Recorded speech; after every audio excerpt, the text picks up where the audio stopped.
Selamat malam Bapak Ibu, selamat malam Pastor. Kita bertemu lagi di hari Selasa ini.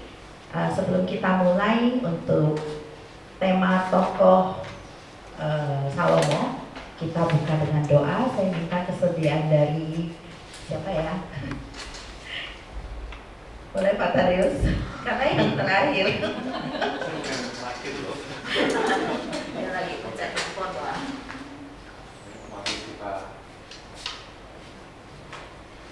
Sebelum kita mulai, mari kita berdoa bersama dalam nama Bapa dan Putra dan Roh Kudus. Amin. Bapa yang baik, terima kasih telah mengumpulkan kami di sini bersama-sama dengan Pastor Augustoni untuk mendengarkan pelajaran mengenai Salomo. Ya Bapa, curahkan rahmat-Mu kepada kami semua, supaya kami dapat menghayati dan mengerti apa yang telah akan disampaikan oleh Pastor. Bapa, terima kasih ya Bapa. Kami juga mohon kepadamu, pada teman-teman kami yang belum sampai di sini, kiranya Engkau memberkati perjalanan mereka supaya sampai di sini tanpa dari saya. Ya Bapa, semua doa ini kami sampaikan padamu melalui panggilan Engkau kasih Tuhan kami Yesus Kristus. Amin. Amin. Terima kasih Pak Darius. Silakan Pastor. Kursi. Oke, baik, silakan. Ini ada kursi coklat itu tadi. Aman, Pastor mulai aja. Baik, nah malam ini kita mau melanjutkan tokoh dari yang minggu lalu. Daud ini adalah anaknya Salomo. Kita kenal semua Salomo ini dan sering disebut sebagai raja yang paling bijaksana dalam sejarah Israel. Kita nanti lihat apakah yang paling bijaksana. Saya buat tanda tangan di sini. Walaupun diakui atau dianggap sebagai raja paling bijaksana. Nah, kita lihat sekarang siapa Salomo, latar belakang hidupnya dulu. Kita lihat latar belakang hidupnya. Dia dikatakan anak Daud yang ke-10. Ingat ya, kemarin kan dikatakan istri Daud ya, yang punya nama itu berapa orang? Yang namanya 9 orang, tapi yang tak punya nama lebih banyak lagi. Jadi anaknya yang disebut yang punya nama 7 misalnya, tapi yang tidak disebut anaknya lebih banyak lagi. Nah,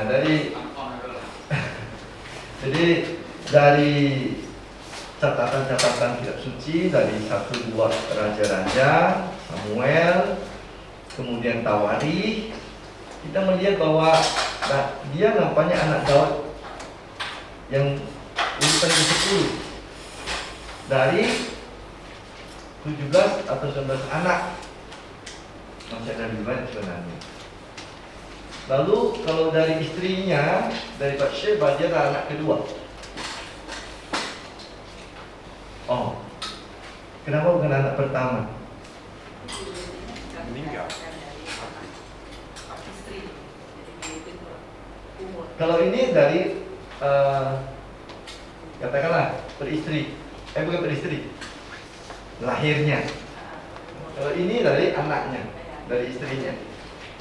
Nah, anak Batsheba yang pertama kan mati ya, mati karena ya katakanlah orang melihat sebagai hukuman atas perzinahan yang dilaksanakan oleh Daud dengan Batsheba. Karena waktu itu Batsheba masih istri dari Uria. Nah, dia tidur dengan Batsheba sementara dia masih istri resmi dari Uria. Jadi, nah Salomo ini diberi oleh orang tuanya Daud dan Batsheba, diberi nama Salomo. Bisa kita baca dalam kitab 2 Samuel bab 12 dan 4. Nanti kita akan banyak membaca, tapi sekarang dulu. Kita akan banyak membaca kitab suci malam ini. Nama Salomo bisa bermakna damai sejahtera, karena kalau diambil dari kata Shalom, maka Salomo berarti damai sejahtera. Dan memang dalam satu Tawarikh, ini kitab sejarah Israel juga disebut, Allah akan memberikan damai sejahtera dan ketenteraman kepada Israel dalam masa hidupnya. Itu makna dari kata Salomo, diambil dari kata Shalom. damai sejahtera. Tetapi nama resminya sebenarnya kalau sebagai raja itu Yedidia. Kalau kita baca dalam 2 Samuel 12:35, nama resminya itu Yedidia. Jarang dipakai, hampir tak pernah dipakai. Tapi ini kemungkinan gelar resmi sebagai raja. Yedidia. Ini nama panggilan populernya. Nah, ini dapat dari Nathan. Nah, Nathan itu siapa? Itu nabi Allah. Artinya nama itu dikehendaki oleh Allah sebenarnya. Jadi ya artinya apa? Yang dikasihi oleh Allah, Yahweh. Jadi yang dikasihi, yang berasal dari kekasih Allah. Nah, ini arti kata Yedidia. Lalu ada makna lain lagi dari kata Salomo. Kalau diambil bukan kata Shalom tapi Shilem. Karena bisa juga orang Yahudi kan ada 3 kata huruf mati. S-L-M. Bisa Shalom, bisa Shilem. Itu juga punya arti. Shilem artinya pengganti atau pergantian. Nah, kalau dikaitkan dengan anak pertama yang sudah mati, dia adalah anak pengganti dari Adamnya. Nah, jadi terserah kita mau melihat dari makna mana. Shalom dari kata damai sejahtera diambil teksnya di sini, atau Yedidia, atau dari Shilem. Kedua-tiganya punya dasar. Ketiga-tiganya punya dasar. Baik. Nah, sekarang kita lihat bagaimana ia bisa mencapai kedudukannya sebagai raja. Jelas dikatakan bahwa dia itu naik tahta dalam usia masih muda. Coba lihat 1 Raja-Raja bab 3 ayat 7. 1 Raja-Raja bab 3 ayat 7.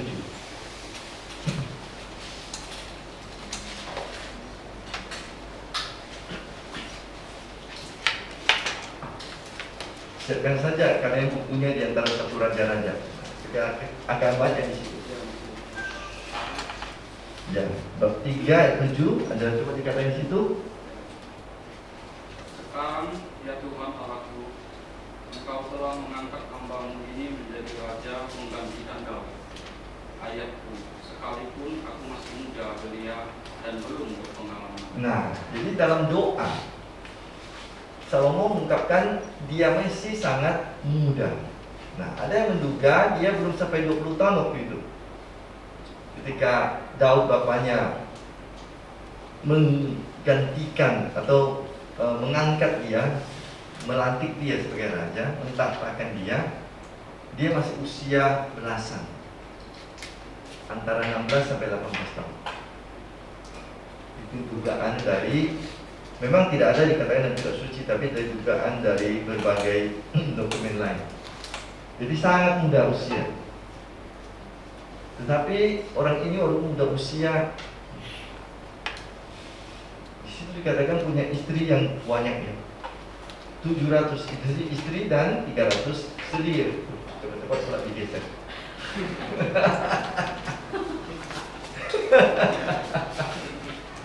Ini dia kan 700. Itu dikatakan di teks kitab suci loh. Bukan saya mengatakan ya. 1 Raja-Raja bab 11 ayat 3.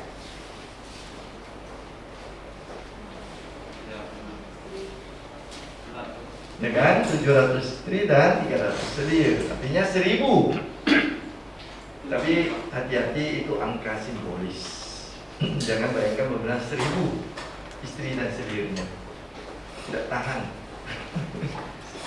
Dan tidak tahan soal apa? Bagaimana membangun rumah untuk 1000 istri? Tapi hanya bangun 1 kamar kan?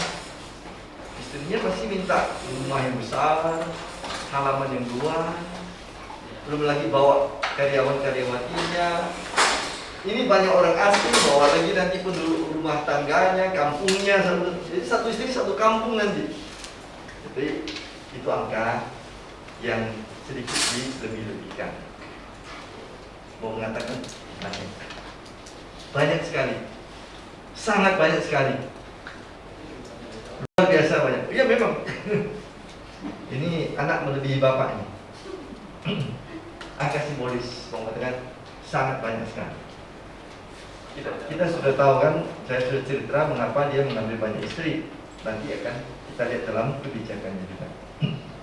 Lalu dikatakan itu dia 40 tahun berkuasa seperti Daud bapaknya. Kemungkinan dari tahun 970 atau 90 sebelum Masehi sampai dengan tahun 920 sebelum Masehi. Jadi kalau diambil ini maka ini berakhir. Kalau diambil ini maka ini yang terakhir. Masa akhirnya. Ini dalam satu Raja-Raja 11:42 dikatakan 40 tahun seperti bapaknya. Lalu kapan dia mulai mendirikan Bait Allah? Tahun keempat. Setelah dia dilantik jadi raja, tahun keempat dia mulai mendirikan Bait Allah. Itu kapan? 450 tahun setelah keluar dari Mesir. Jadi angka-angka ini dibuat menarik, angka-angka bulat. 1040, 480. Lalu kalau dia membangun bersama Bait Allah dan Istana Raja 20 tahun jumlahnya. Kalau hanya Bait Allah 7 tahun. Jadi ini sebuah angka-angka yang khas ya, yang unik. Jadi mau mengatakan bahwa hidupnya itu ada dalam rencana Tuhan. Dia menjalankan rencana Allah. Jadi angka 7 kalau kita letak angka yang istimewa dan tersuci, 20 angka bulat, 480 angka bulat, 4 juga angka bulat, 40 tahun juga, 1000 juga ada angka-angka yang punya enak didengar, punya makna tertentu. Jadi ini Salomo, bagaimana dia mulai jadi angka-angka ini mengungkapkan makna teologis bahwa dia menjalankan kehendak Tuhan. Dia berada dalam rencana Allah. Sadar bahwa Salomo itu bukan anak pertama dalam urutan anak, maka ketika dia menjadi raja itu juga ada masalah. Ada masalah. Jadi tidak mulus-mulus langsung jadi raja. Karena Daud, kita tahu sebelum dia meninggal, dia menghadapi masalah dengan 2 anak pertama. Kita kira 2 anak yang lebih tua. Amnon mau menjadi raja. Absalom juga mau menjadi raja. Dan keduanya ini berselisih. Akhirnya Absalom membunuh Amnon. Lalu Absalom sendiri memberontak melawan Daud. Minggu lalu saya sudah katakan dia memberontak melawan Daud. Daud melarikan diri. Oleh Absalom akhirnya mati dibunuh oleh Yoab, panglima perang dari Daud. Jadi 2 anak pertama mati. Tapi berikutnya masih ada Adonia. Jadi Daud sudah di masa tua. Siapa sekarang mau menjadi pewarisnya? Adonia yang lebih populer atau Salomo? Nah, Adonia sebenarnya lebih dalam ceritanya itu lebih banyak pengaruhnya untuk kalangan raja-raja juga ke rakyat. Dia sebenarnya lebih besar kansnya, peluangnya untuk menjadi raja. Tetapi, dia juga dibela oleh apa? Oleh militer, oleh Yoab, lalu oleh Imam Abiatar. Jadi ada pembelanya. Ini Panglima TNI, ini Menteri Agama. Salomo disukung juga oleh seorang imam, Zadok. Ini dari keturunan Harun. Nah, dia mendapatkan sokongan dari Nabi Nathan. Nah, ini dia lebih kuat ini, Nabi ini. Kalau ini hanya dari panglima perang dan imam biasa, ini imam, oke lah imam biasa. Tapi ini ada Nabi Nathan. Dan Benanya bin Yoyada. Ini pas pampres, kepala tentara istana. Kalau ini Panglima TNI, ini Kepala Pas Pampres. Nah, jadi dia ada lingkaran darat, ring 1 lah. Ini juga ada ring satunya, tapi ini juga ada ring satunya. Jadi Adoni adalah anak dari Hagit, sementara Salomo adalah anak dari Batsheba. Seperti agak mirip-mirip ini cerita seperti siapa tuh? Si Daud pula. Yakub yang punya 2 anak itu. Siapa anak pertama? Yakub. Abangnya siapa namanya?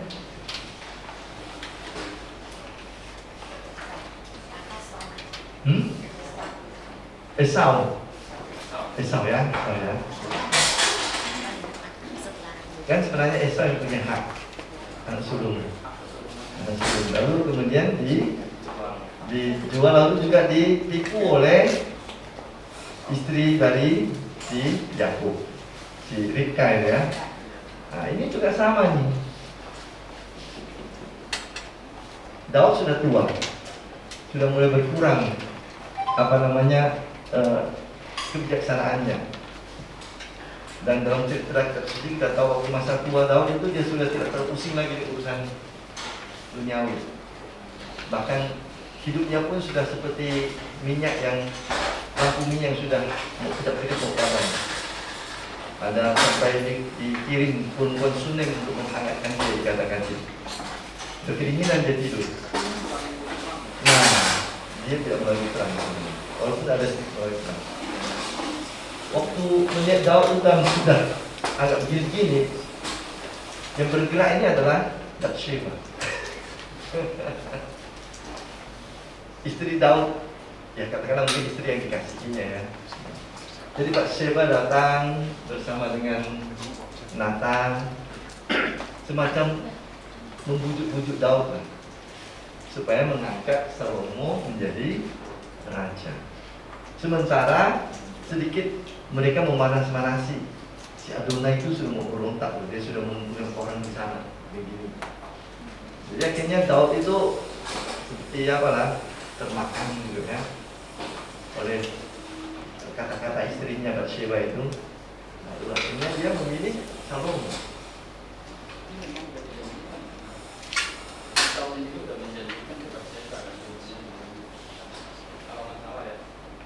Ini kan di dalam dalam penulisan kitab suci setelah sekian lama berlalu.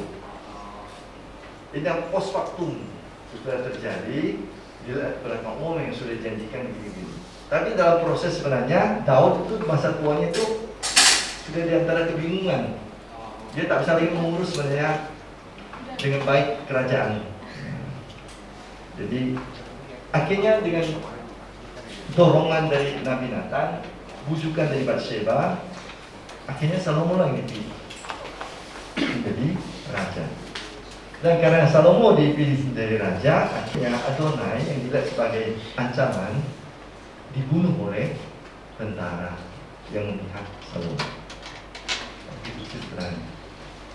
Jadi suksesi kerajaan Israel memang tidak mudah, melalui darah juga. Tidak selalunya mulus semuanya. Ini cerita tentang bagaimana Salomo menjadi. Nah, kita lihat secara cepat kecemerlangan tapi juga kejatuhan Salomo.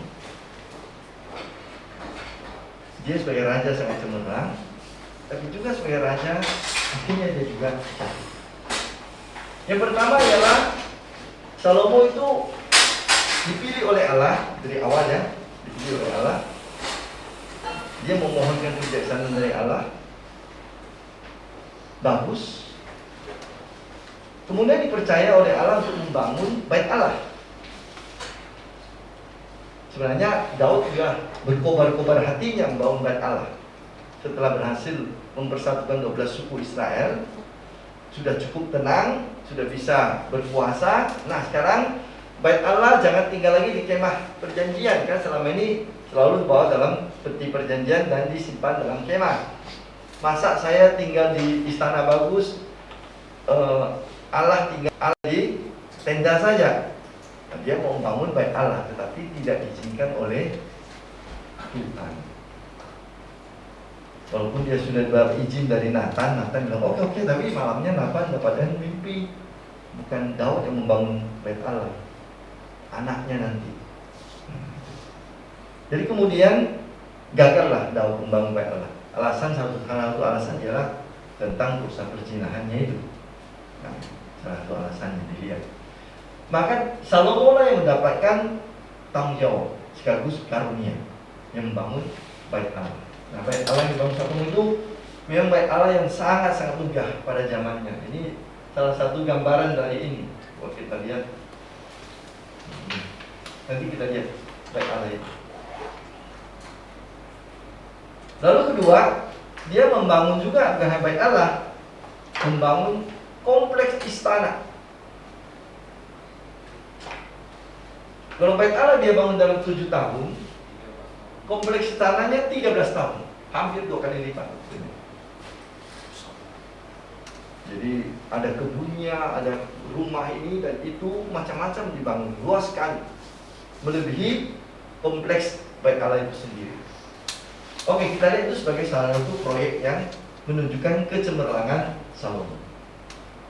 Lalu kedua, dia bukan hanya membangun istana, tapi dia juga membangun benteng pertahanan yang kuat untuk Yerusalem. Karena Yerusalem letaknya di atas bukit. Nah, supaya enak membela dirinya dari atas, buatlah benteng tinggi, lalu dari atas tinggal saja menembaki musuh-musuh yang naik ke atas. Itu benteng pertahanan, dan itu kuat sekali. Sudah itu tembok kota. Lalu menyiapkan juga mata air. Ini penting. Kalau kita dikepung, asalkan mata air dan sungai sumber air itu ada, kita bisa bertahan lama. Dikepung pun tidak apa-apa. Makanan bisa disimpan, air tak bisa disimpan. Nah, dia juga mencari mata air supaya walaupun terjadi perang, kita tetap bisa bertahan lama. Dia agak dekat ke daerah selatan, lebih banyak gurun pasirnya. Yerusalem itu agak dekat ke daerah selatan, jadi itu lebih banyak gurun pasir. Maka harus mencari sumber mata air yang bisa bertahan lama dan cukup untuk sekian banyak orang. Tidak gampang. Nah, Salomo menemukan itu. Lalu Salomo mempunyai yang tadi saya sebut tadi, diplomasi yang jauh lebih baik daripada Daud. Daud menyatukan kerajaan dengan perang, bagi kekuatan senjata. Salomo tidak mau menghabiskan tenaga dan manusia dengan perang. Maka dia berdiplomasi dengan hubungan diplomatik. Salah satu cara diplomasinya ialah mengawini putri-putri dari raja atau kepala suku atau orang kuat yang di tempat-tempat sebelah kiri kanannya. Kalau kita sudah berkeluarga, kita kan berperang lagi kan? Nah, itu maksudnya. Sama Jokowi lah hari itu, supaya tidak diganggu oleh Prabowo, dijadikan menteri pertahanan gitu. Ya itu salah satu diplomasi kan itu. Orang tahu semua, tidak dikatakan orang tahu semua mengapa dia jadi. Nah, kayak itu dipakai misalnya ini kan. Jadi daripada saya punya banyak musuh, malam susah tidur, kapan saya diserang. Nah, saya kawini banyak putri-putri dari. Nah, itulah yang disebut dengan makanya punya 700 istri dan 300 istri. Bahasa simbolis sekali lagi. Jangan anggap memang 1000. Maksudnya banyak istrinya dan banyak istri. Sampai kemana? Kebijaksanaannya sampai ke Afrika. Tuh, Ratu dari Sheba itu dari Afrika, itu Ethiopia. Datang mencari Daud. Nanti kita baca bagian itu juga nanti. Lalu pada zaman Salomo karena perang hampir tidak ada, maka ada kesempatan mereka untuk apa? Membangun perdagangan, ekonomi. Itu zaman keemasan, Golden Age. Jadi Daud menyatukan semua bangsa, semua suku bangsa, membangun satu bangsa Israel yang kuat. Salomo melanjutkannya, dan dia melanjutkan dalam suasana damai sejahtera tadi, tentram. Hampir tidak ada perang apa-apa pada zaman dia, kecuali perang antar mereka. Perang intrik di antara mereka ya, tetapi bukan perang dalam skala melawan bangsa asing. Kita tidak pernah mendengar cerita Salomo melawan bangsa asing ya. Hanya ketika Daud itu ada puncak kejayaan dalam ekonomi mereka. Bahkan dalam zaman Salomo, dia tidak lagi hanya menjadi seorang raja, dia juga mengambil peran sebagai seorang imam. Jadi juga dia bisa mengatur liturgi di Bait Allah. Walaupun ada imam Bait Allah, tapi dia juga punya kuasa. Pada zaman dia bukan hanya raja duniawi atau raja bangsa Israel, tapi juga dia semacam imam yang mengatur liturgi. Karena dia juga dikatakan dia mempunyai bakat untuk mengarang mazmur begitu banyak kan itu. Pencipta lagu yang begitu banyak juga. Jadi itu semua dipakai untuk keperluan liturgi Israel atau Bait Allah. Dia dikenal sebagai raja yang bijaksana dan negara dalam damai tentram. Ini digambar bagaimana nanti kita baca kebijaksanaan Salomo ketika mengadili dua ibu yang memperebutkan seorang anak. Ini contoh, salah satu contoh. Bagaimana dia terkenal sebagai kepala negeri, ini Ratu dari Sheba datang. Walaupun banyak legenda tentang itu. Legendanya macam-macam, sehingga orang Ethiopia merasa dirinya keturunan Salomo juga. Katanya Ratu Sheba datang bukan hanya untuk belajar dari kebijaksanaan dari Salomo, tapi juga bawa hadiah pulang. Hadiah berbentuk ya cerita, legenda lah. Dalam kitab suci tidak dikatakan legenda. Mungkin mau memberikan kaitan mengapa orang-orang Ethiopia itu merasa diri juga bagian dari orang Israel itu. Tidak usah harus dipercaya legenda itu. Ada banyak cerita yang lucu-lucu menarik tentang Salomo dengan Ratu dari Sheba. Nanti kalau sudah ditutup rekamannya saya ceritakan. Jangan direkam. Bahaya nanti ditonton anak kecil. Begitu rupanya Salomo dengan Ratu dari Sheba. Kita tutup dulu nanti kapannya baru kita cerita tentang legenda itu. Baik, inilah hal-hal yang bagus. Tetapi di masa tua Salomo sepertinya kehilangan kebijaksanaannya. Nanti kita baca bagian itu. Dia ikut dengan istrinya. Yang banyak itu bukan istri yang 1-2 dari orang Yahudi, tapi istri yang dari bangsa-bangsa asing itu. Mungkin dia mengunjungi rumah istrinya, lihat situ istrinya sedang berdoa kepada dewa-dewinya. Oh, bagus ya caranya. Gimana caranya? Boleh ikut? Ke sana lagi. Oh, begini ya. Cara kalian menyembah dewi-dewi. Jadi akhirnya dia larut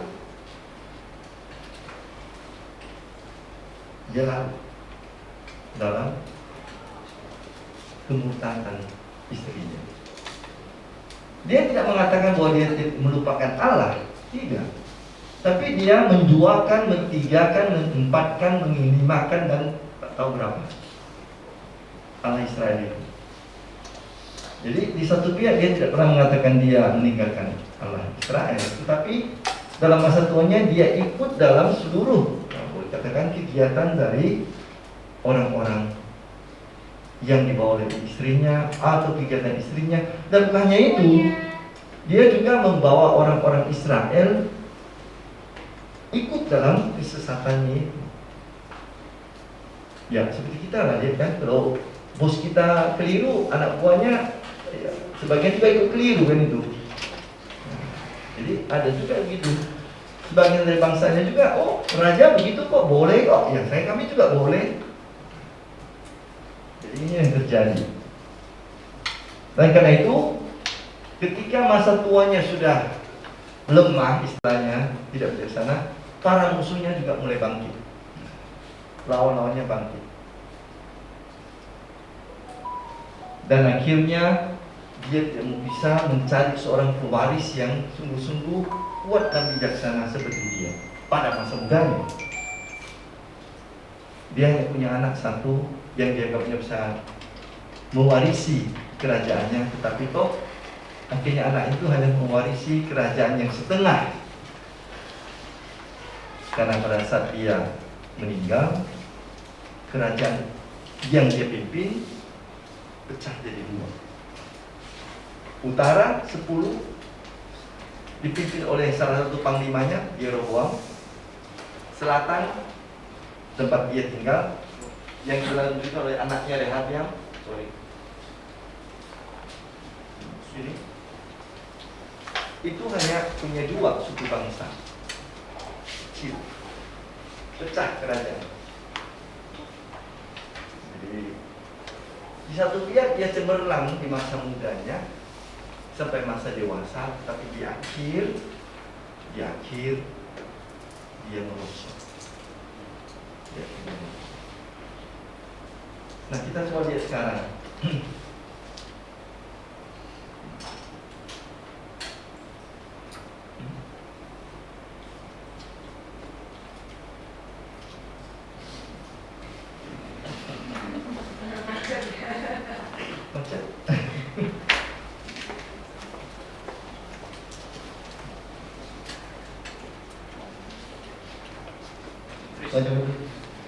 Oh, please ya. Oh, ini masalahnya itu keluar dulu.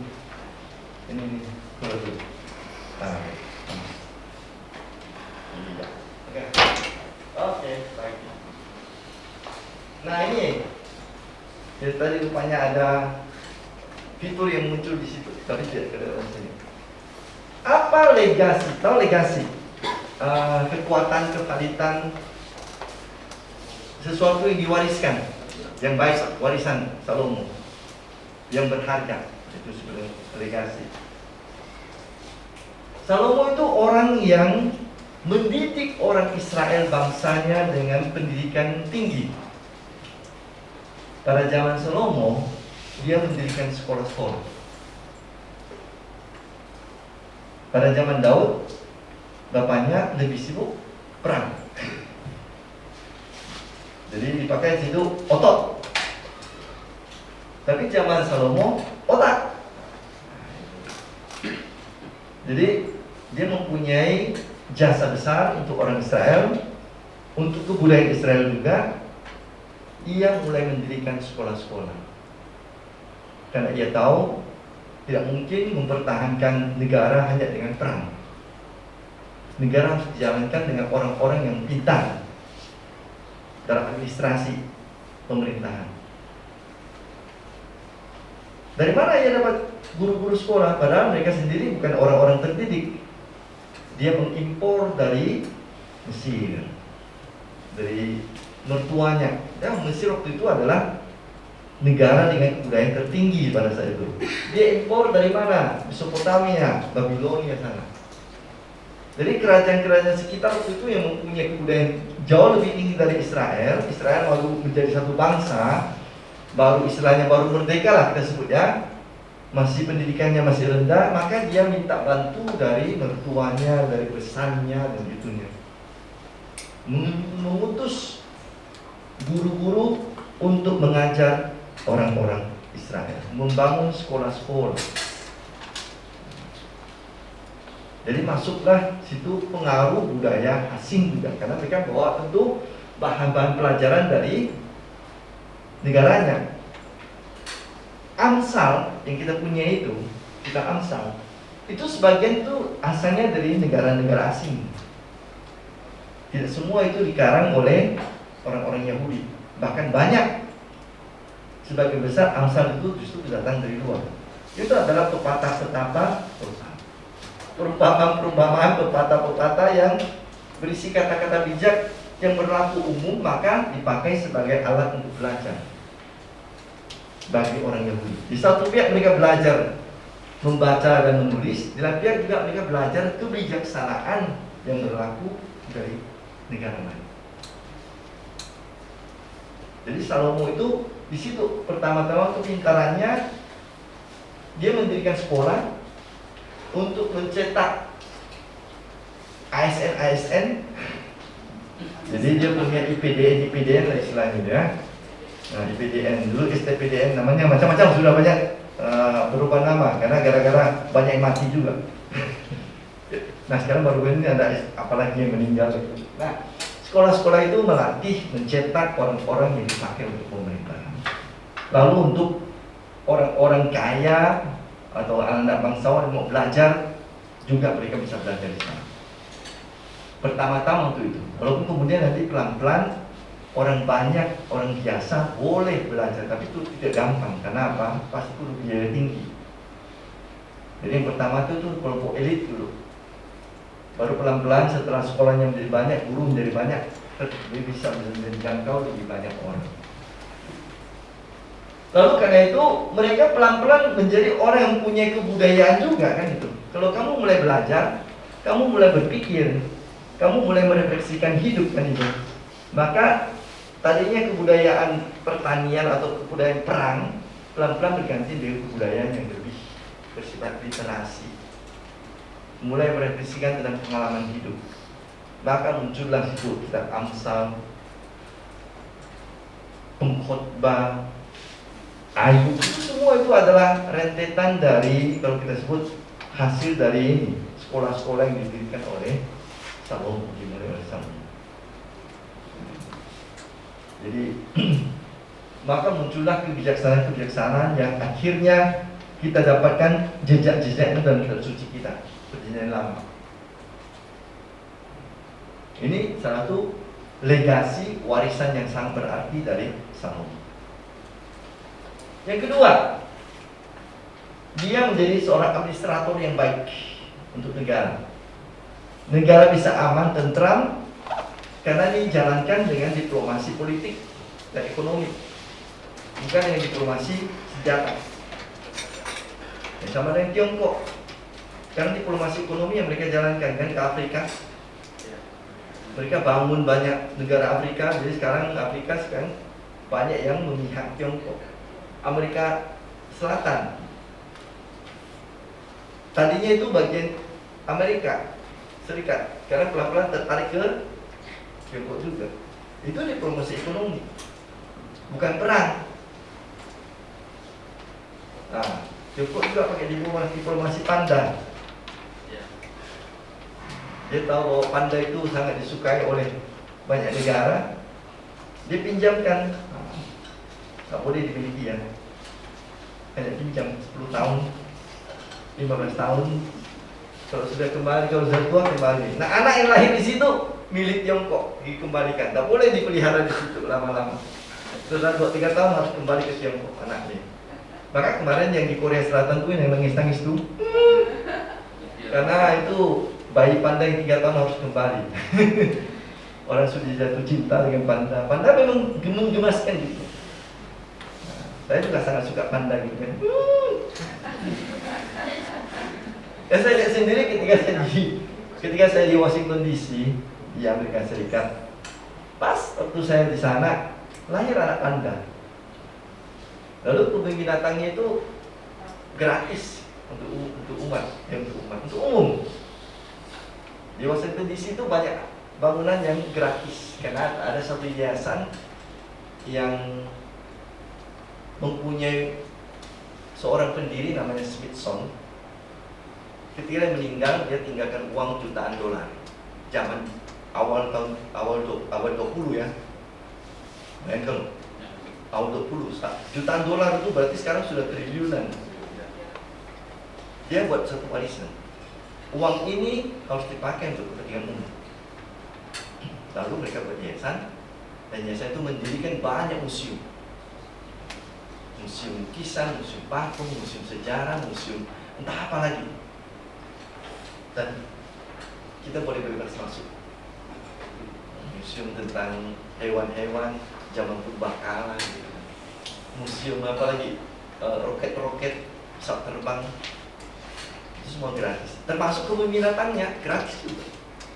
Antik. Itu karena bisa panda di situ lainnya.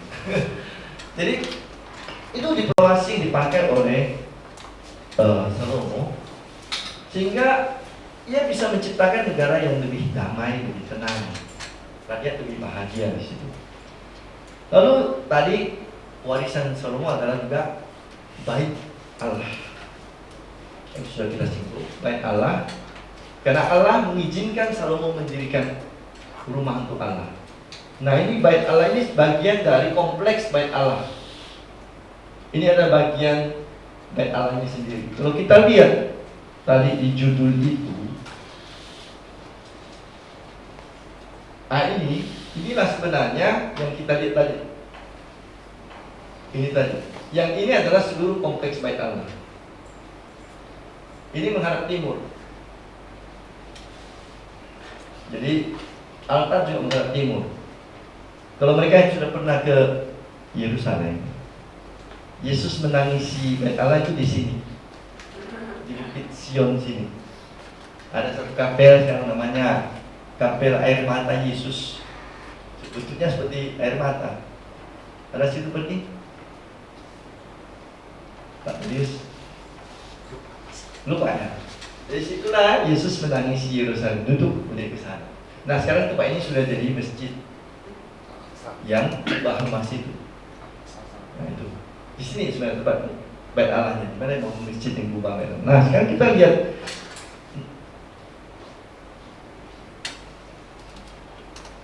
ini sangat bagus. Ini yang disebut dengan bait Salomo. Ini halaman untuk orang-orang kafir. Ya, orang-orang yang tidak Yahudi boleh sampai di sini juga ya. Di luar, tapi di luar. Di luar. Nah, disinilah juga orang berjual-jualan dulu, tukar uang, karena tidak boleh pakai uang dengan gambar kaisar. Di bait Allah tidak boleh ada gambar manusia. Orang Yahudi tidak pernah punya gambar dalam mata uangnya. Jadi harus ditukar mata uangnya ke mata uang bait Allah. Disinilah orang berjualan itu. Maka Yesus marah. Di sini ada kambing, ada domba, ada sapi, ada orang jualan gitu kan. Pada tempat doa. Ini untuk orang Yahudi bagian ini. Ini bagian orang Yahudi, halaman bait Allah. Masuk di sini, ini untuk perempuan. Perempuan sampai di sini, stop. Gak boleh masuk ke dalamnya. Di sini masuk laki-laki. Di sini inilah tempat sakramen, bukan sakramen Maha Kudus. Pohon tabut perjanjian yang berisi dua roh batu dan juga tokat Musa. Disimpan di situ di dalam. Situlah hanya boleh 1 kali setahun imam besar masuk ke dalam. Dan imam-imam yang bertugas untuk membawa persembahan. Menurut giliran ada 24 kelompok imam dari seluruh Israel. Masing-masing kelompok itu bertugas 1 minggu. Jadi masing-masing datang. Jadi mungkin 1 tahun hanya 2 kali bisa masuk maksimal. Kalau 24 kelompok kan 1 minggu. Nah, Zakaria termasuk bagian dari kelompok imam itu yang boleh hanya sekali atau 2 kali setahun masuk ke bait. Itu bagian dalam itu. Yang bagian disebut dengan Maha Kudus, Holy of Holies. Jadi bagian inilah di dalam sini. Jadi ini bagian laki-laki, bagian imam di dalam sana, bagian perempuan, ini bagian umat Yahudi, ini orang asing masih bisa sampai di sini. Ini yang disebut dengan kompleks bait Allah. Ini yang didirikan oleh Salomo. Kita lihat kembali tadi.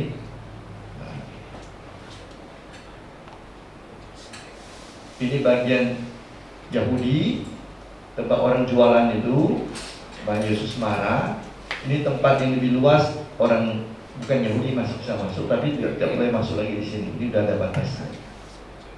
Ini hanya khusus untuk Yahudi, laki-laki, perempuan, laki-laki, dan di dalamnya sana itu yang imam besarnya, imam yang bertugas untuk membawa persembahan sekali setahun. Ini baru bagian bait Allahnya. Kalau yang lebih luasnya itu yang kita lihat.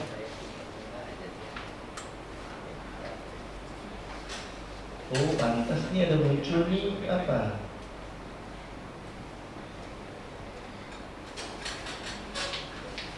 Download WhatsApp for Windows. Hilang gambarnya. Pantas tak juga di sini sudah lain. Iya, hilang tampilan ini. Ada yang ganggu ini. Itu dia. Kadang-kadang ada sinyal situ yang muncul mengganggu. Ya, tapi layarnya sudah berubah. Yang tadi yang saya jelaskan itu yang ini tadi. Ini soalnya beda dengan yang satunya. Tadi, ini tadi. Ini yang tadi saya jelaskan ya, bagian ini. Kalau kompleksnya ini yang untuk orang umum. Ini tangga-tangga naik ke atas. Nah, yang kita lihat sekarang, kalau saudara-saudari pergi ke Yerusalem, yang tersisa itu di bagian sini itu. Tembok ratapan, yang tembok ratapan itu yang bagian sini. Dan itu hanya 1/4 di atas yang kelihatan. Jadi kalau bayangkan seluruh kompleks Allah itu tinggi sekali. Makanya Yesus dikatakan dicobai, dibawa naik ke bait Allah. Itu artinya di bawah tempat yang sangat tinggi. Katakan ada tempat yang paling tinggi di sini. Nah, setelah Yesus dikatakan dicobai oleh iblis, loncatlah. Nanti akan ada malaikat menatang engkau. Dia bukan 5 meter, 50 atau 75 meter atau 100 meter itu loncatannya itu. Yang kita lihat tuh kalau pergi ke bait Allah itu hanya bagian sekarang yang bagian ini, bagian sudut yang sebelah sana, bagian barat. Maka sebut dengan tembok barat, tembok ratapan sebelah barat. Karena timur ini timur, ini barat. Jadi kalau kita lihat kompleks bait Allah sekarang, tidak ada lagi ini sekarang sudah diganti dengan masjid. Yang di sini yang kelihatan secuil di atas itu bukan kepala orangnya ini. Secuil ininya yang kita lihat itu, yang kira-kira hanya 1/4 bagian atas. Jadi yang bagian tenggelam di bawah itu masih ada di bawah. Kota Yerusalem sekarang itu kota yang dibangun di atas kota yang lama. Kita masih bisa turun ke bawah. Kalau kita minta izin khusus, tidak bisa sembarangan. Turis-turis biasa tidak bisa begitu saja, harus minta izin khusus dan harus ada alasan khusus. Kami dulu bisa turun ke bawah karena kami belajar di Hebrew University, jurusan arkeologi kitab suci. Jadi dosen kami membawa kami turun melihat sisa-sisa tembok yang lama, yang memang batunya besar, bukan besar ya, besar. Bayangkan kita batu bata ya, satu batu bata, lebarnya 20-an meter, tingginya sampai 4 meter, satu itu. Jadi bagaimana membangun dulu orang-orang? Dan itu disusun-susun, itulah tembok bait Allah. Makanya jangan heran dalam kitab suci katakan murid-murid itu terpesona, alangkah besarnya, kan? Kata Yesus, pada waktu kehancuran Yerusalem tidak ada satu batu pun yang akan berdiri di atas batu ini. Artinya kehancuran total kan. Bayangkan loh batu yang 25 meter kali 4 meter, tebalnya nggak tahu karena kami hanya bisa lihat dari sini, tidak bisa melihat ke sana. Mungkin tebalnya mungkin 3-4 meter juga satu batu seperti itu.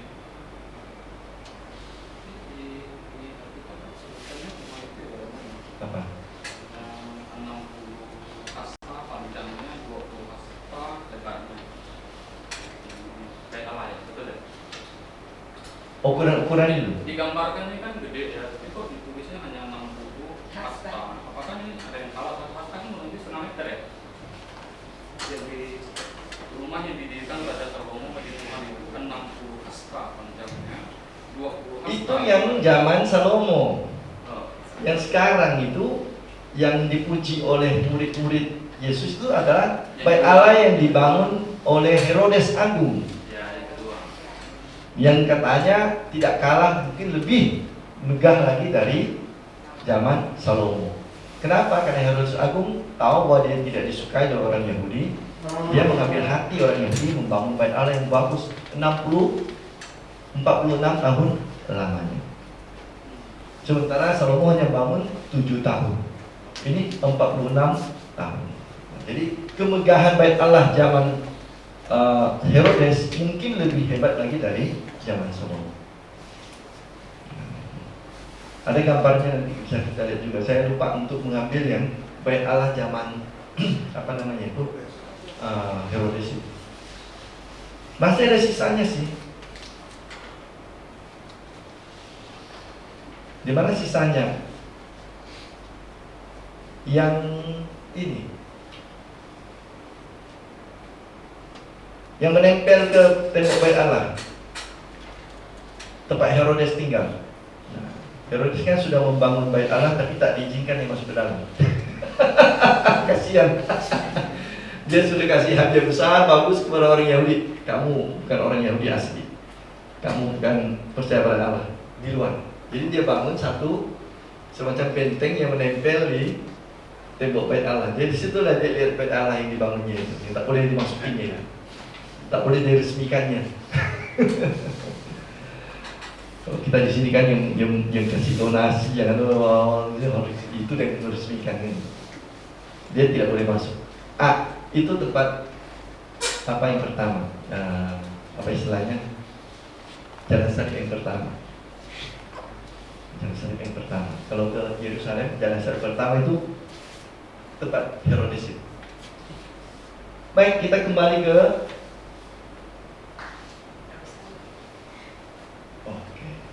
mungkin ada macet. Legasi dia.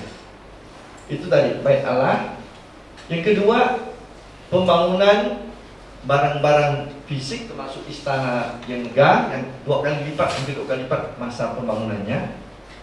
Kalau bait Allah hanya 7 tahun, ini 13 tahun. Kemudian juga membuat tembok pertahanan dan tentu tadi masa cemerlang dari ekonomi orang-orang Israel.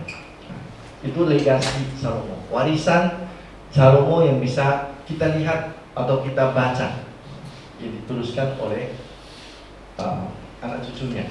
Meskipun tak lama kemudian juga ada yang harus pecah. Baik, nah dari Salomo kita belajar apa? Dari Salomo kita belajar apa? Yang pertama ialah ketika masih muda. Coba buka kembali 1 Raja-Raja bab 3 ayat 5-9.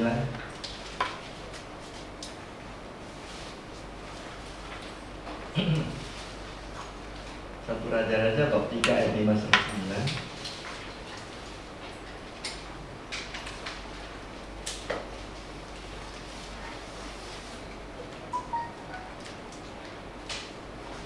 Dia ditanya oleh Allah kan, Ya, apa yang bisa diberikan? ini Allah beri cek kosong pada dia loh. Apapun yang kau minta akan kukabulkan. Ya kan, cek kosong. Tulis saja apa yang mau kau inginkan, aku akan kabulkan. Dan dia orang muda. Pada saat itu dia meminta yang benar-benar penting bagi dia dan cocok untuk bagi dia. Ini hati yang bijaksana. Emas dan perak dia tidak minta. nyawa musuh-musuhnya dia tidak minta. Ketenaran dia tidak minta. Tetapi saya masih muda. Saya tidak tahu apa-apa. Bangsanya begitu besar. Bapakku jago berperang. Saya kurang pandai. Nah, saya perlu sesuatu yang untuk membantu pekerjaan saya supaya lancar, kebijaksanaan. Ketika dia masih muda, dia sungguh-sungguh memilih yang terbaik. Coba seandainya tiba-tiba kita disodori, kita sedang berdoa. Nanti malaikat Gabriel datang, "Oi, Pit, mana Pak Pit nih?" Udah bilang dia, "Oh Pit, minta apa saja akan kukabulkan." Mungkin kita lemas ngomong apa, bingung sendiri gitu. Dia tahu siapa dirinya dan dia tahu apa yang diperlukannya dan dia minta dengan tepat. Dan pula seperti cerita humor itu, seorang suami sudah lama dia bertapa, datang kurniaan Tuhan. Aku sudah lihat kau lama bertapa. Kau minta sesuatu dari saya. Aku kasih 3 kesempatan. Minta 3 kesempatan.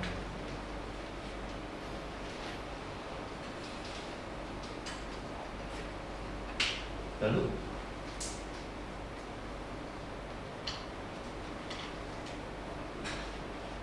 ya, dia minta yang salah kan gitu. Akhirnya 3-tiganya hilang. Waktu itu permintaannya. Yang pertama dia minta apa?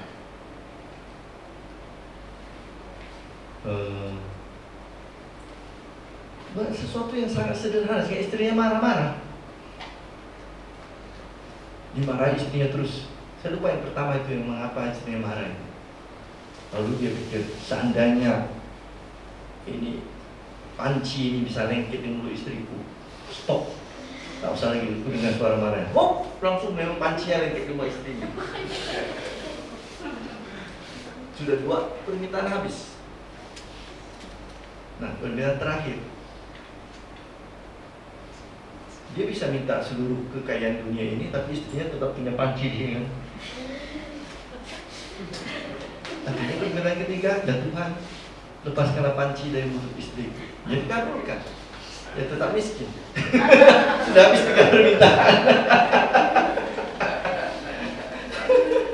Yang pertama saya lupa mengapa istrinya jadi marah sekali itu. Sehingga dia bilang, Tuhan, tutup mulut istriku dengan panci itu. Jadi salah meminta itu habis semuanya. Nah, Salomo benar-benar dia meminta yang terbaik. Dia punya visi jauh ke depan. Itu benar, baik, sangat bagus. Dan karena itu memang dia mampu menerapkan hukum secara bijaksana. Nah, coba lihat 1 Raja bab 3 ayat 16-28. Apa yang terjadi di situ? Nah, coba. Ada yang menemukan dan bacakan dengan kuat. Bagaimana dia dalam kebijaksanaannya mampu membuat suatu keputusan yang benar, walaupun bukti agak sulit. Nah, bukti agak sulit karena tidak ada saksi, tidak ada bukti. Dia hanya bermain dengan kebijaksanaannya. Itulah 1 Raja bab 3 ayat 16-28. Coba dibacakan. Ada yang bisa bacakan?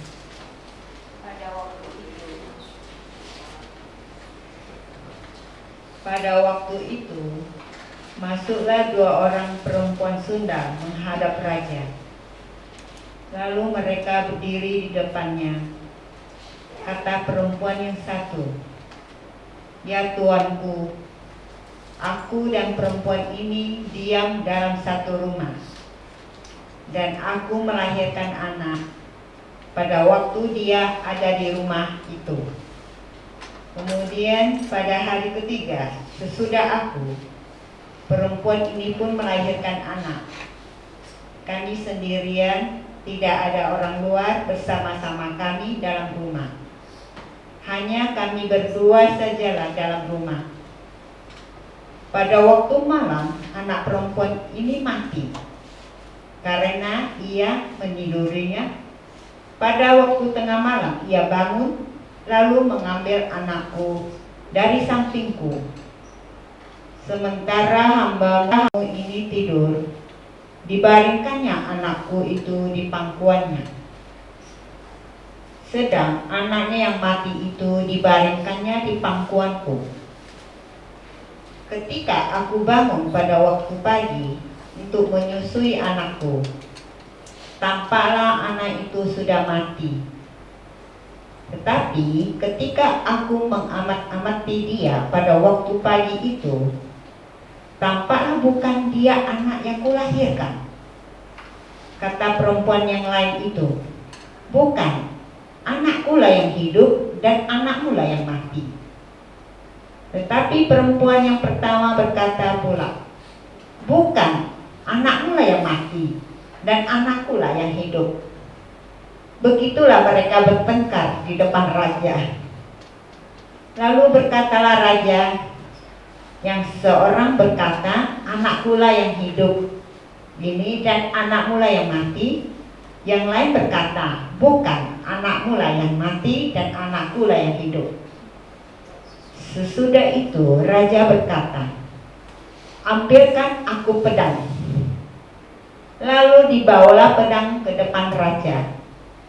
Kata raja, penggalah anak yang hidup itu menjadi dua, dan berikanlah setengah kepada yang satu dan yang setengah lagi kepada yang lain.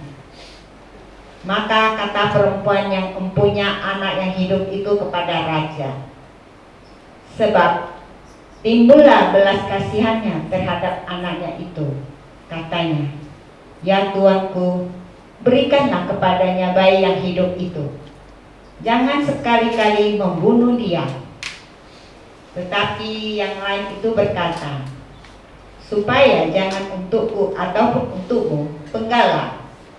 Tetapi raja menjawab katanya, berikanlah kepadanya bayi yang hidup itu. Jangan sekali-kali membunuh dia. Dia itulah ibunya. Ketika seluruh orang Israel mendengar keputusan hukum yang diberikan raja, maka takutlah mereka kepada raja. Sebab mereka melihat bahwa hikmat daripada Allah ada dalam hatinya untuk melakukan keadilan. Jadi ini kebijaksanaan yang memang sangat istimewa ya. Tidak gampang karena tidak ada saksi, tidak ada tes DNA waktu itu. Sekarang sudah gampang ya. Seperti kasus yang bayi tertukar di mana kemarin tuh? Heboh tuh, sempat 1 bulan 2 bulan tuh di daerah Jawa sana. Ada kasus tuh. Nampaknya waktu pasang gelang itu salah pasang gelang. Sudah 1 tahun lebih. Ibunya yang merasa bukan anak saya ini nampaknya. Akhirnya dia balik menuntut dan akhirnya ketahuan dari tes DNA memang benar bahwa anak itu tertukar. Itu baru kasus tahun lalu tuh dia tuh.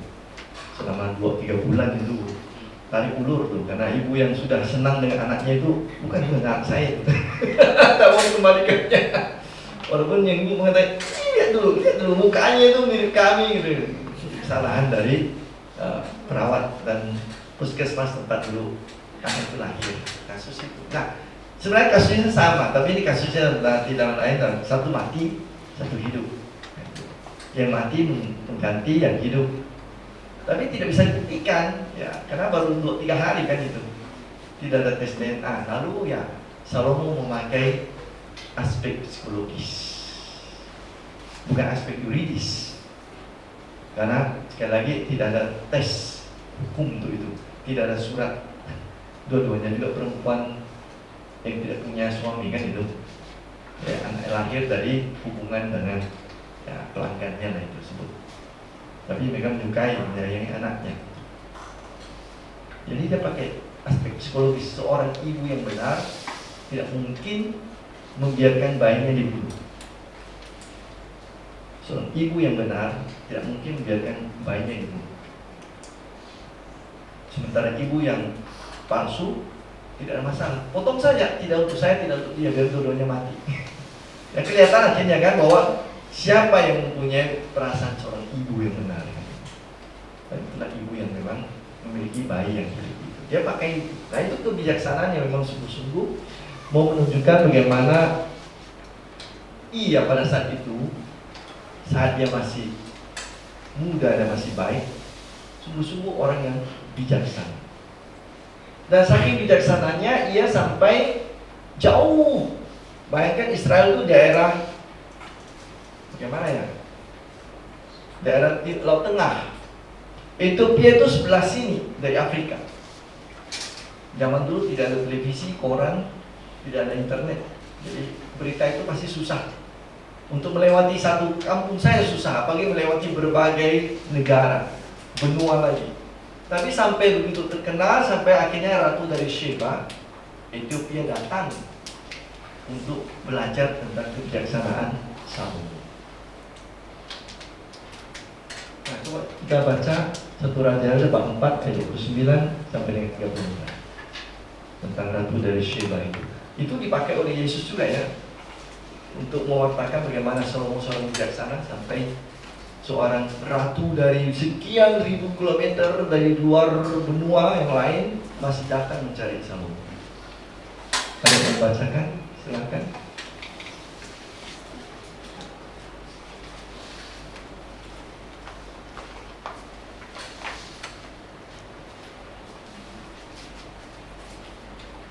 Dan Allah memberikan kepada Salomo hikmat dan pengertian yang amat besar, serta akal yang luas seperti dataran pasir di tepi laut.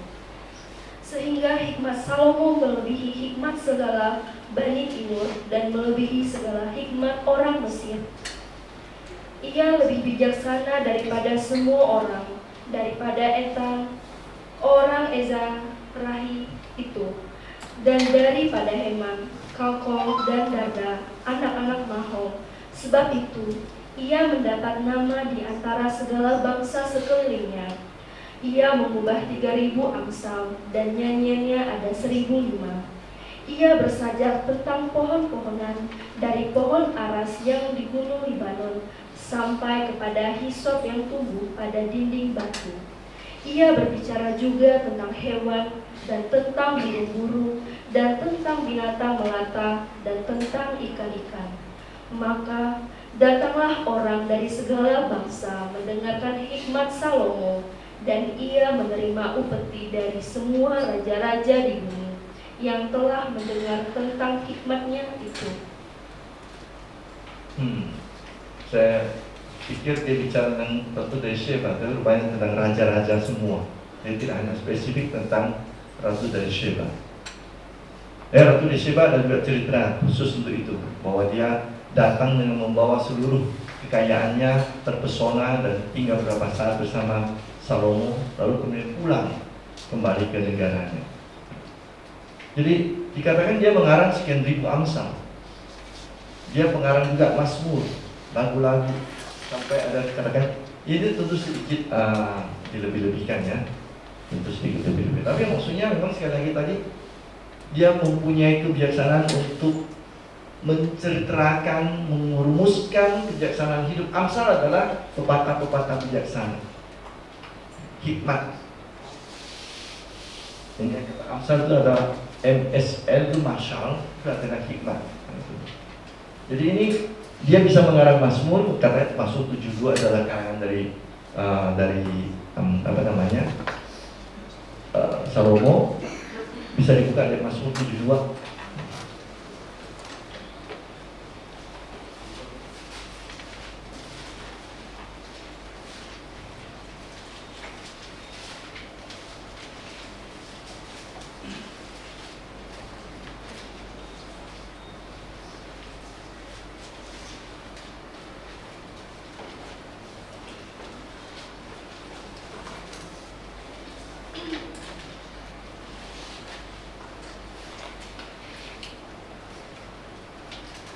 Apa bunyi mazmur 72? Itu. Ya Allah, berikanlah hukum-Mu kepada raja dan keadilan-Mu kepada para putra raja. Kiranya ia mengadili umat-Mu dengan keadilan dan orang-orang-Mu dengan panjangnya. Jadi dia temanya tentang keadilan, kan itu, kebijaksanaan. Ini menggambarkan bagaimana keadilan pada zaman Salomo. Dan dia mohon keadilan itu datang dari Allah, kebijaksanaan datang dari Allah. Seperti pada dia masa mudanya. Jadi Mazmur 72 itu cerminan dari kebijaksanaan Salomo, terutama ketika dia masih dalam keadaan sangat di puncak, katakanlah di puncak kekuasaannya, dalam keadaan yang sangat masih fit, baik jasmani maupun rohaninya. Itu kebaikan dari Salomo. Tetapi ada juga kekurangannya. Dia silau oleh kemewahan pada akhirnya. Lihat saja ketika dia membangun istana, dia bangun 2 kali lipat waktunya dari bait Allah. Dengan kata lain, dia lebih menekankan akhirnya kemegahan duniawi. Waktu yang dipakai untuk bangun istananya, kompleksnya 2 kali lipat, hampir 2 kali lipat dari membangun bait Allah itu sendiri. Jadi boleh katakan begini, membangun katedral berapa tahun kemarin? 4 tahun ya. 2010 mulai, 2014 diberkati. Bangun rumah saya 8 tahun. Mulai 2014 sampai 2022. Jadi jauh lebih megah rumah saya daripada katedral contohnya. Kalau saya punya uang. Ada rumah besar loh, jalan perdana sana, masuk sebelah kanan. Saya pikir pertama kali mau bangun apa? Rupanya besar rumah itu dengan seluruh halamannya itu. Entah siapa punya itu ya. Oh ya, pokoknya sebelah kanan masuk tidak terlalu jauh. Iya, ada satu rumah besar sekali, pasti orang kaya itu. Ya, saya kok tinggal di situ kesepian mungkin nanti. Terlalu luas tinggal sendiri di sana. Lagi pula kalau itu dipakai untuk bangun rumah, berapa rumah lain bisa dibangun sebenarnya ya. Orang cari rumah itu susah, cari tanah. Satu rumah untuk 5 orang saja kompleks itu, atau katakanlah 10 orang dengan tanah itu bisa bangun 100 orang sebenarnya tinggal di situ. Itu yang disebut dengan keadilan sosial. Salomo lebih nampaknya terfokus pada hal-hal yang, walaupun di satu pihak dikatakan tadi masih percaya pada Allah, menyembah Allah, tetapi dia terbelokkan pelan-pelan oleh kemewahan dunia. Poligami. Nah, pada zaman Yesus pula. Pada zaman perjanjian lama, poligami bukan sesuatu yang jahat, karena itu suatu tradisi mereka. Tetapi ketika dia poligami dengan wanita asing, masalahnya di sini itu menjadi pintu masuk agama asing masuk ke dalam. Karena saya sudah katakan minggu lalu, ketika istrinya itu orang asing datang, dia datang dengan kebudayaannya, datang dengan kuil-kuilnya, datang dengan imam-imamnya, datang dengan penduduk kampungnya. Dan karena Salomo berkeliling-keliling, dia berkeliling-keliling juga ke kuil-kuil dari istri-istrinya itu. Maka dia akhirnya pada masa tuanya dikatakan dia menyembah dewa-dewi asing. Coba baca 1 Raja-Raja 11:48.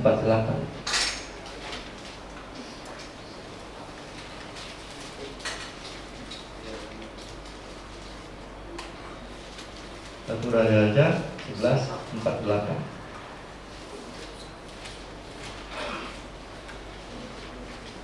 Silakan.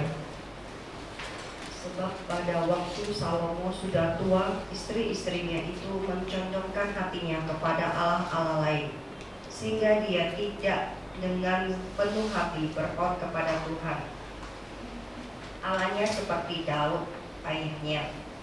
Demikianlah Salomo mengikuti Asitoret, dewi orang Sidon, dan mengikuti Milkom, dewa kejijikan sembahan orang Amon.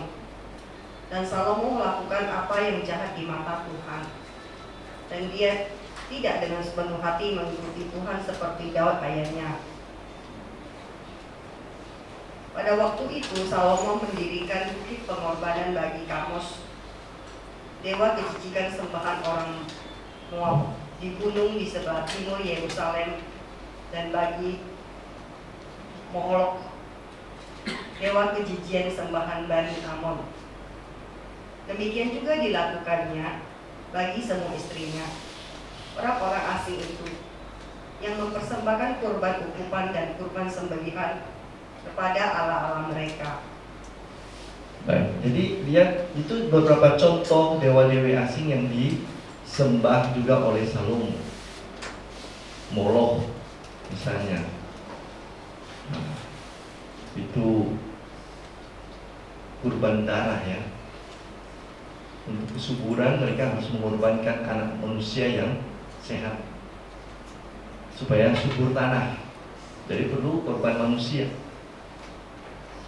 Dibunuh anak-anak, dicari perempuan-perempuan yang masih perawan,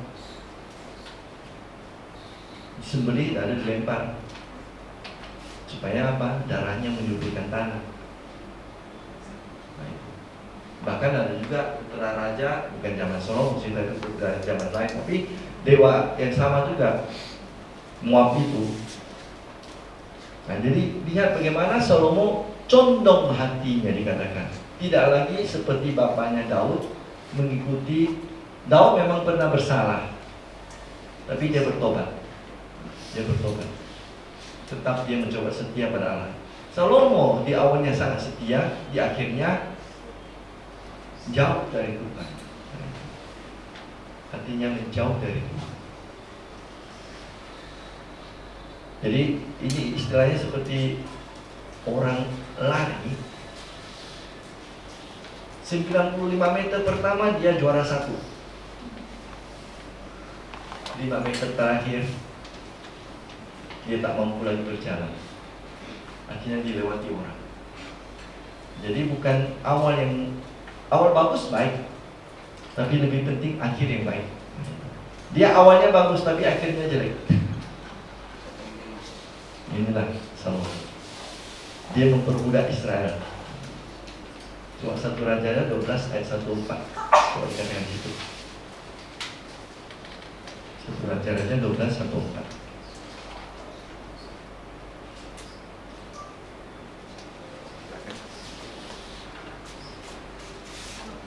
Ya, 1 Raja 12 ayat 14. Kemudian Rehabeam pergi ke Sikhem, sebab seluruh Israel telah datang ke Sikhem untuk menobatkan dia menjadi raja. Segera sesudah hal itu kedengaran kepada Yerobeam bin Nebat.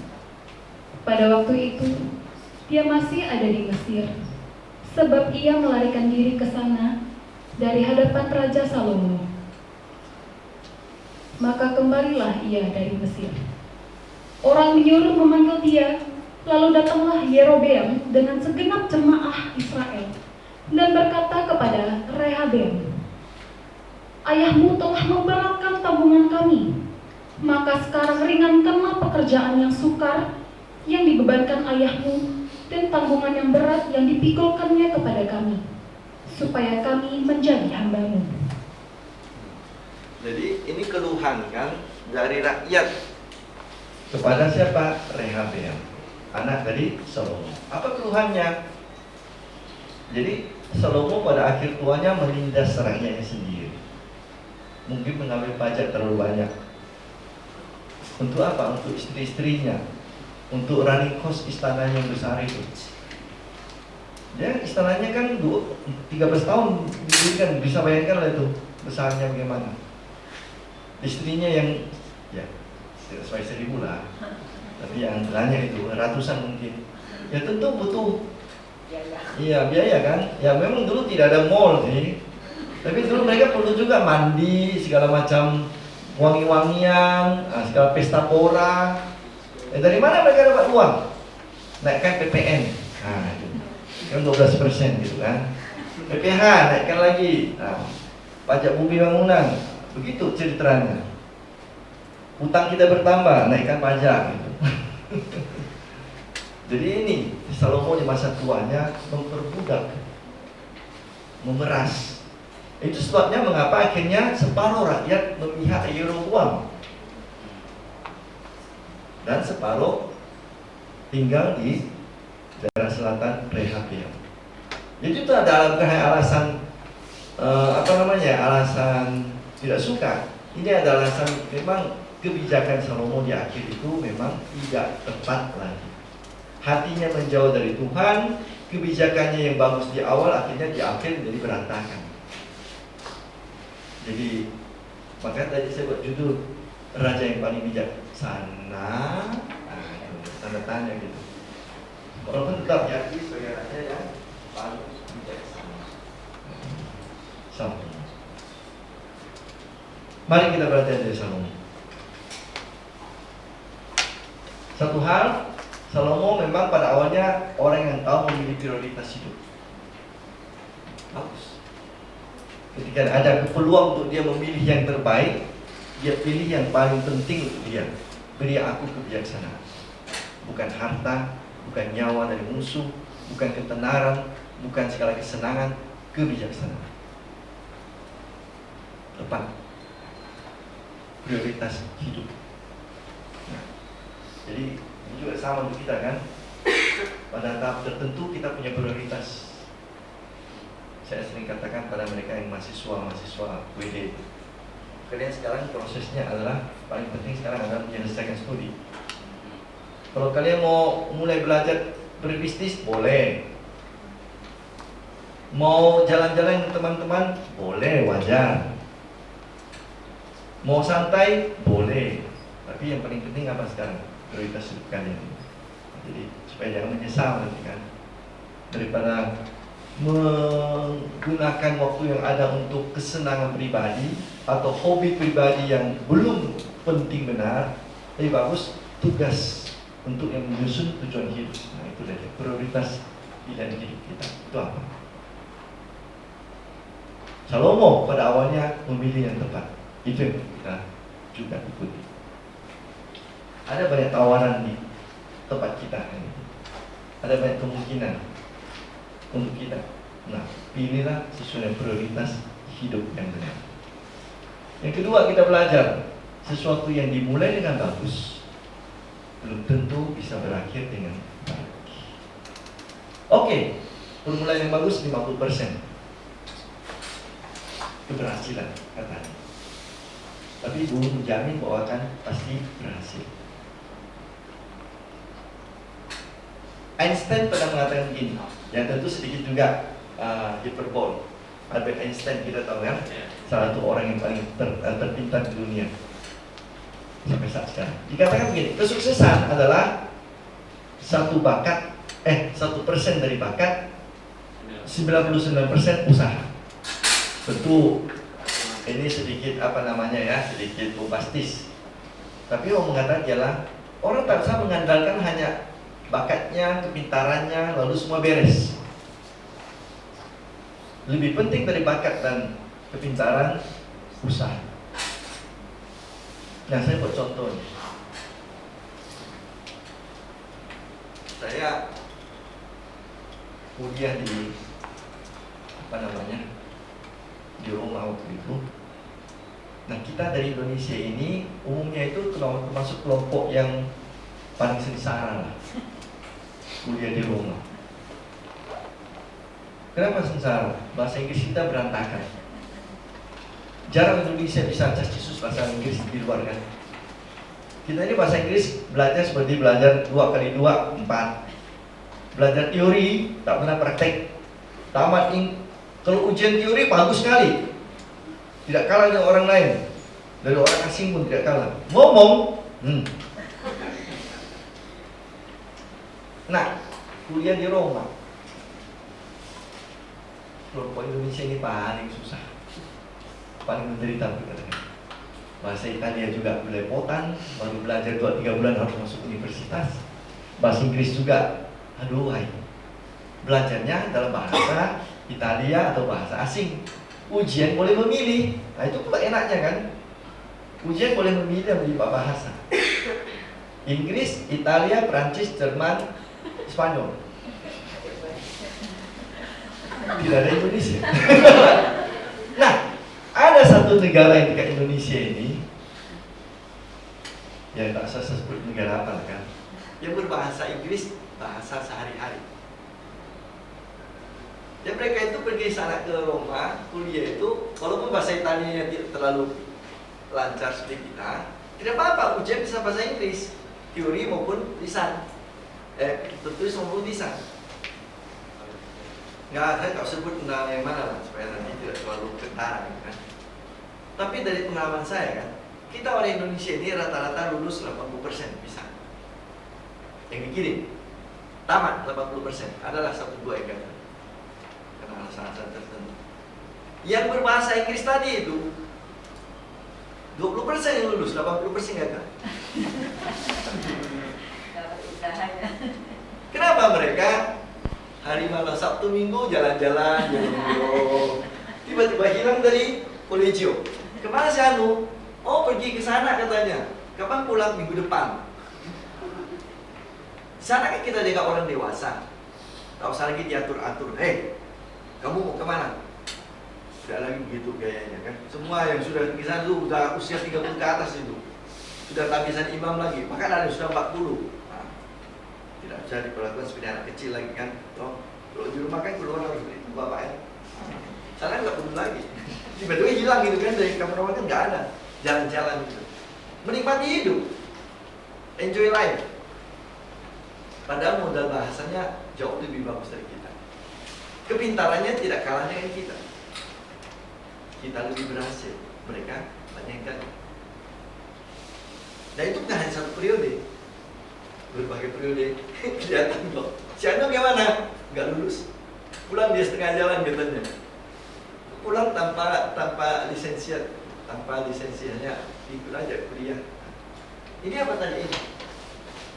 Kembali lagi sini. Perlu yang disebut ini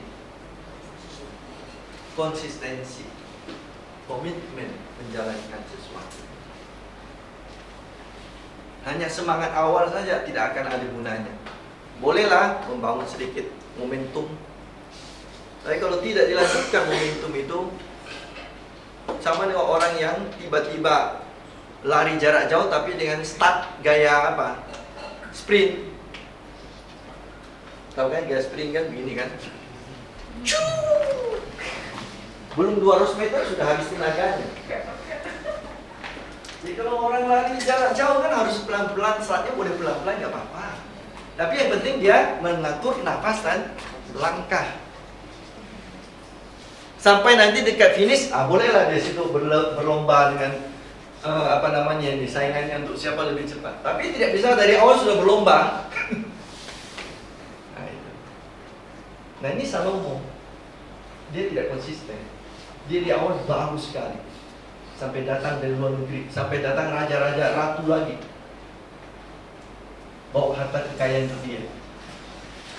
Dipuji sampai pengarang 3000 Amsal dan sekian ribu lagu. Tapi akhir hidupnya kegagalan. Kenapa? Larut. Lalu hatinya tidak cukup untuk tetap setia pada Tuhan. Hatinya tidak cukup untuk setia pada Tuhan. Dia berpaling dari Tuhan. Coba lihat 1 Raja-Raja bab 3. Karena kalimat yang mungkin benar.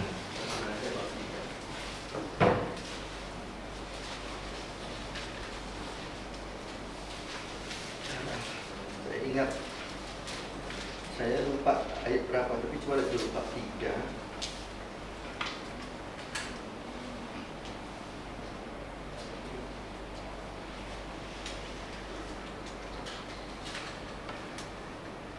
Sebentar ya, berikutnya.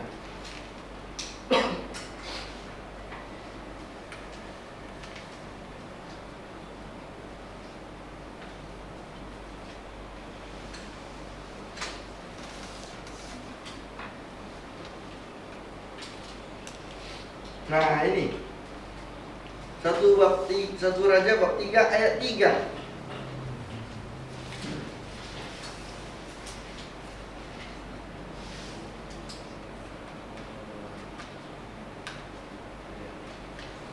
Saya baca di sini.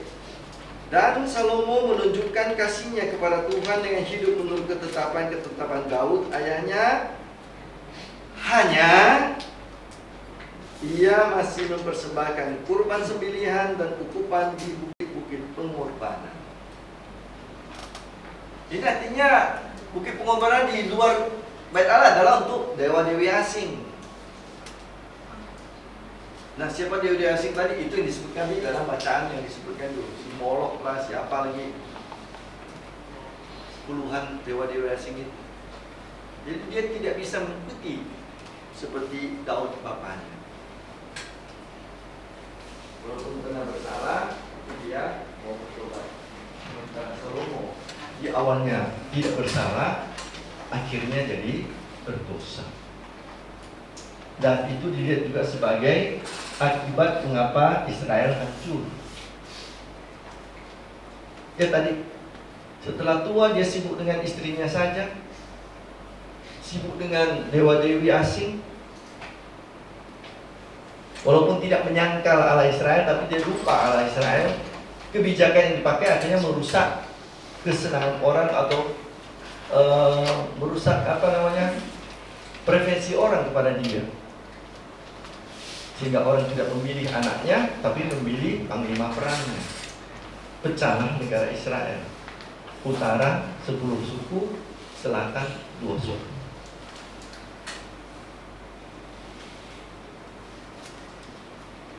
Jadi ini hal-hal yang bisa kita lihat.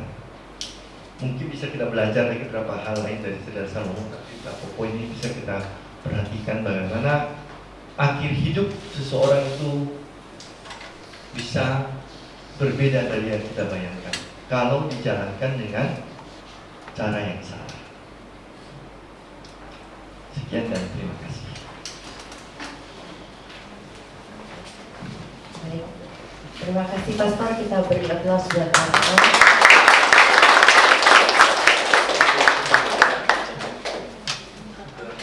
Apakah ada pertanyaan?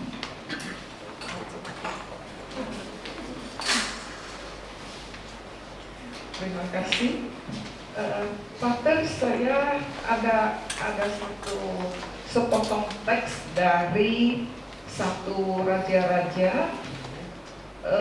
Mungkin itu tidak terlalu berpengaruh dengan tokoh yang kita bicarakan, tapi mungkin itu lebih ke adat istiadat atau bagaimana? Karena saya bingung dengan kata itu. Bab 2 ayat 50. Saya bacakan sebentar, Pater. Takutlah Adonia kepada Salomo, sebab itu ia segera pergi memegang tanduk-tanduk mezbah. Oh, okay. Ya, itu yang mau saya tanyakan. Apa artinya itu, Pater? Terima kasih. Dalam dalam tradisi Yahudi, Bait Allah adalah tempat di mana tidak boleh ada terjadi pertumpahan darah. Dan ada beberapa tempat yang jadi istilahnya orang bisa berlindung dari misalnya tindakan kekerasan. Salah satu ialah tanduk mezbah. Kalau kamu berlindung ke dalam Bait Allah dan memegang tanduk mezbah, kamu tidak bisa diapa-apakan. Tak boleh. Secara tradisi. Walaupun kemudian tidak dituruti juga oleh tentara-tentara itu kan, mereka tarik juga dari keluar dari situ. Tapi sebenarnya dalam aturan orang boleh, istilahnya ya tempat-tempat yang orang boleh mencari perlindungan. Kenapa?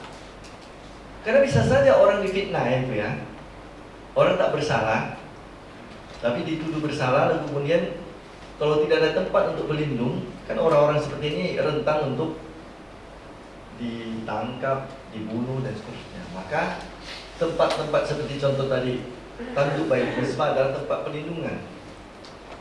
Supaya ada kesempatan bagi orang-orang benar yang difitnah contohnya itu membuktikan bahwa dia tidak bersalah.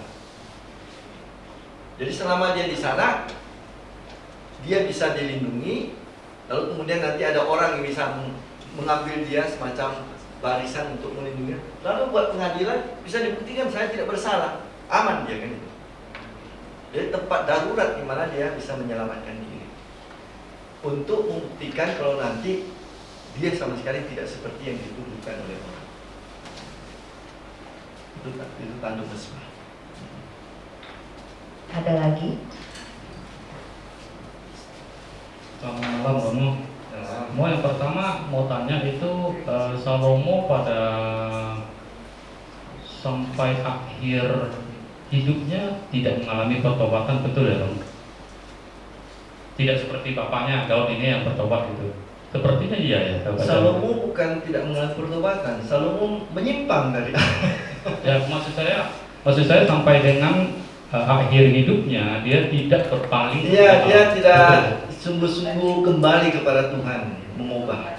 Oke. Nah, pertanyaan yang itu satu, yang kedua, sebetulnya dari segi kacamata iman, bagaimana kita melihatnya orang yang begitu bijaksananya ya sampai seluruh dunia mengakui dia, sampai tidak bisa membedakan bahwa itu semua kebijaksanaanmu datang dari Allah, sampai bisa berpaling kepada Allah, itu sesuatu yang sangat susah kita pahami ya Romo. Ya betul ya, maksudnya orang yang begitu hikmat sampai tidak bisa membedakan bahwa dewa-dewa yang bawa istri-istrimu adalah ya berhala. Anda tahu gitu, tapi kan kenapa hikmatnya itu tidak menyertai untuk hal ini gitu loh. Itu yang kadang-kadang secara duniawi susah ditangkap Romo. Itulah kenyataan. Karena itu dalam kitab pengkhotbah kalau baca itu menarik. Kalau kitab pengkhotbah dibaca dengan cerita Salomo, kitab pengkhotbah itu akan mengatakan akhirnya semua itu sia-sia. Bukan artinya dia pesimis, dia mau mengatakan begini: sepintar-pintarnya manusia, sehebat-hebatnya manusia, kalau tidak ada rasa takut akan Allah, dia akan juga sia-sia. Sepintar-pintarnya kamu dalam dirimu, kamu tak bisa menjawab semua rahasia Allah. Jadi itu sebenarnya refleksi dari orang terhadap sejarah. Misalnya refleksi Salomo itu pasti refleksinya ada, termasuk di kitab pengkhotbah itu. Nah, merefleksikan bahwa ternyata kepintaran manusia itu bukan sesuatu yang bisa diandalkan untuk mengerti seluruh hidup manusia, misteri manusia, dan keselamatan manusia. Pertama, manusia terbatas. Pada akhirnya harus mengakui bahwa dia terbatas. Kedua, manusia punya waktu untuk hidup di dunia ini, ada kematian. Maka itu akan mengutus semua kebijaksanaan yang ada, termasuk juga mengubah nasibnya. Meskipun dari awal itu bahwa hikmat itu memang diberikan oleh Allah Ya, dan itu menyertai sampai ya, puluhan tahun, tetapi jika kita tidak memeliharanya juga, hikmat itu akan hilang. Ya, tidak ikut mengikuti kita Dia lagi. itu tidak seperti paket kan gitu. Ya. Tinggal ambil, kalau saya mau ambil. Dan hikmat itu adalah suatu proses. Dan hikmat itu harus selalu diikuti tadi dalam kitab kebijaksanaan Israel, satu kata kunci. Kitab pengkhotbah, kitab kebijaksanaan Salomo, putra Sirah, Mazmur, takut Amsal, takut akan Allah. Itu kata kuncinya. Oke. Terus yang terakhir Romo, yang tadi saya baca satu di 1 Raja 10 ya kalau nggak salah. Intinya adalah segala peralatan minum Salomo terbuat dari emas dan segala itu begitu mewah. Itu dialamin, apakah itu termasuk juga ketidakbijaksanaannya juga, itu menghancurkan kerajaan kalau tidak salah ya Romo ya. Itu tadi Dengan segala kemewahannya itu kan menghancurkan kerajaan, tidak mampu membiayai itu semua. Betul ya Romo, itu termasuk salah satu yang 1 Raja-Raja 10 ayat 21 dan seterusnya. Intinya adalah segala peralatan minum Raja Salomo terbuat dari emas dan segala perlengkapan di gedung disebut di gedung hutan Libanon. Itu mewahnya. Ya, itu mewahnya. Itu termasuk yang menghancurkan Israel itu ya, kerajaan ya, termasuk dalam. Ya karena menimbulkan ketidaksukaan, ketidaksenangan rakyat terhadap pajak yang makin tinggi ditarik oleh Ya termasuk itu pajak juga ya, mereka, Pak. cara hidup dia, cara hidup istri-istrinya dan pegawai-pegawai istananya. Ya tentu siapa yang menjilat, kalau dia sudah sampai kekurangan kebijaksanaan, akhirnya siapa yang menjilat dia itulah yang akan mendapat keuntungan kan. Ya. Oke. Ya.